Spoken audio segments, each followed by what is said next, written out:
તો એક મહત્વના સમાચાર પર નજર કરી લઈએ તો પાવર સેક્ટરમાં સરકારી પ્રોજેક્ટ્સના બિડિંગમાં ચીની કંપની પર લગાવવામાં આવેલો પ્રતિબંધ હટી શકે છે। રોયટર્સ તરફથી સમાચાર આવ્યા છે કે ચીનની કંપનીઓને મોટી રાહત આપવાની તૈયારી થઈ રહી છે। સહયોગી કરણ નેઘાંધી આપણી સાથે જોડાયા છે, તેમની પાસેથી આ અંગેની સંપૂર્ણ વિગતો લઈએ।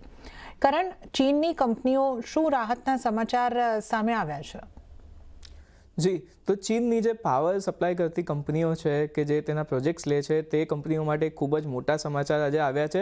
રોયટર્સ જે સમાચાર એજન્સી છે તેણે સરકારના અમુક સૂત્રોને ટાંકીને એવું કહ્યું છે કે સરકારે 2020માં જ્યારે ઇન્ડિયા ચાઇના સ્ટેન્ડ ઓફ ચાલતું હતું, બોર્ડર પર ટેન્શન્સ હતા, એ દરમિયાન ભારત સરકારે ચાઇનીઝ જે કંપનીઓ છે પાવર પ્રોજેક્ટ્સ લેતી તેમના પર પ્રતિબંધ મૂક્યો હતો। કોઈ પણ સરકારી પ્રોજેક્ટમાં તે બિડિંગ નહીં કરી શકે તે પ્રકારનો આ એક પ્રતિબંધ હતો।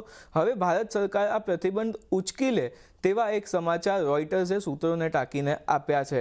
હવે આનાથી જે ચીની કંપનીઓ છે તેમને તો ચોક્કસપણે ફાયદો થઈ જ શકે છે, પરંતુ સાથે સાથે જે ભારતીય કંપનીઓ છે તેમને ક્યાંક ને ક્યાંક આનો ઝટકો લાગી શકે છે તેવી શક્યતાને લઈને આજે આપણે બેલ, L&T અને સિમન્સ જેવા કાઉન્ટરમાં એનું એક રિએક્શન પણ જોયું છે માર્કેટ આવર્સ દરમિયાન। છેલ્લા અડધા પોણો કલાકની વાત કરીએ તો જો ચાઇનીઝ કંપનીઓની અહીંયા આગળથી વાત કરીએ તો લગભગ 700 થી $750 બિલિયન જે તેમને કમાણી કરવાનો ચાન્સ હતો, આટલા વેલ્યુના પ્રોજેક્ટ્સમાં તેમને કોમ્પીટ કરવાનો ચાન્સ જે છે આ 5 વર્ષ દરમિયાન નથી મળ્યો। એટલે કે જો આ બેન હટે છે અહીંયાથી તો ચોક્કસપણે ચાઇનીઝ કંપનીઓ માટે ક્યાંક ને ક્યાંક થોડોક નફો રળવાનો એક ચાન્સ છે, પરંતુ જે અત્યારે ડિલેઝ થઈ રહ્યા છે તમામ પ્રકારના ગવર્મેન્ટ પ્રોજેક્ટ્સમાં તે પણ અહીંયાથી અટકી શકે છે।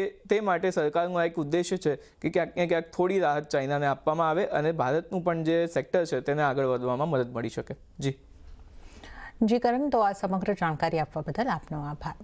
અને આગળ વધીએ